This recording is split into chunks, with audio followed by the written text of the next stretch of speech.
You know, in every detective novel, there's always a club. Somebody got to meet at the club.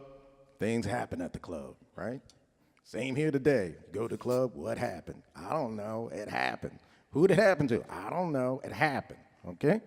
But in this particular piece is the Chantilly Club, which is where the musicians gather.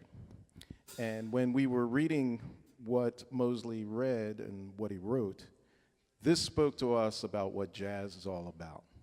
So this is a description of a jazz club by Walter Mosley. Pedro and Terrence.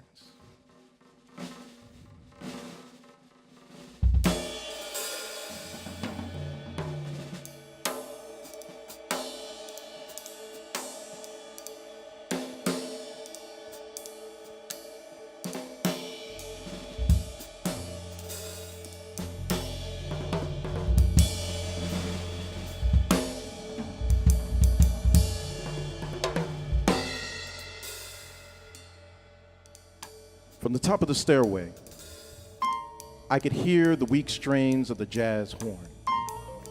3 notes, and I knew exactly who was playing. 3 notes, and I remembered the night that I first heard the tune. The woman that I was with, the clothes I was wearing, well, maybe the clothes I wish I was wearing, and the rhythm of my stride.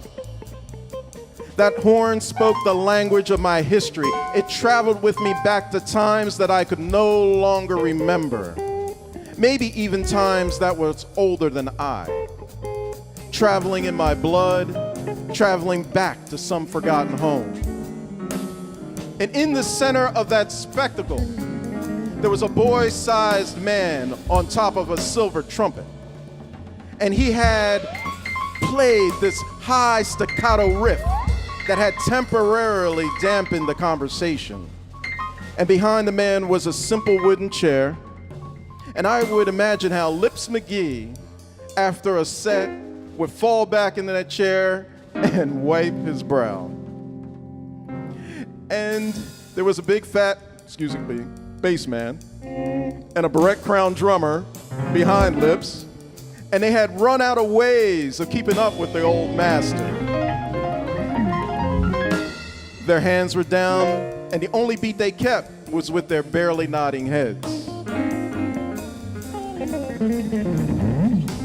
Lips brought it up as high as he could, and he licked his lips, and he hit a note that was so high it was west of the moon. He was a coyote calling, and we were all ready to hear his desecration.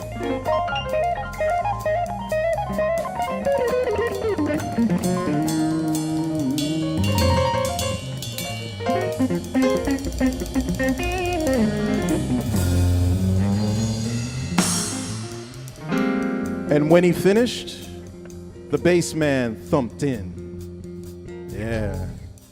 And the drummer went to brushes after that fine high plateau. And Lips sat down and he wiped his face.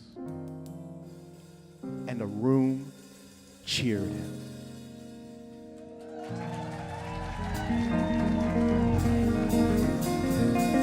The room cheered him.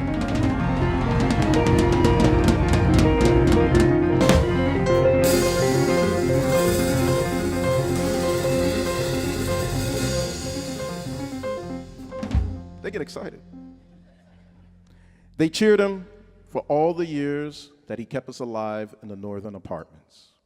They cheered him for remembering the pain of the police sticks and low pay and no face in the mirror of the times. They cheered him for his assault on the white man's music, his brash horn, the only true heir to the European masters like Bach and Beethoven. Or maybe they were applauding a well-played piece of music.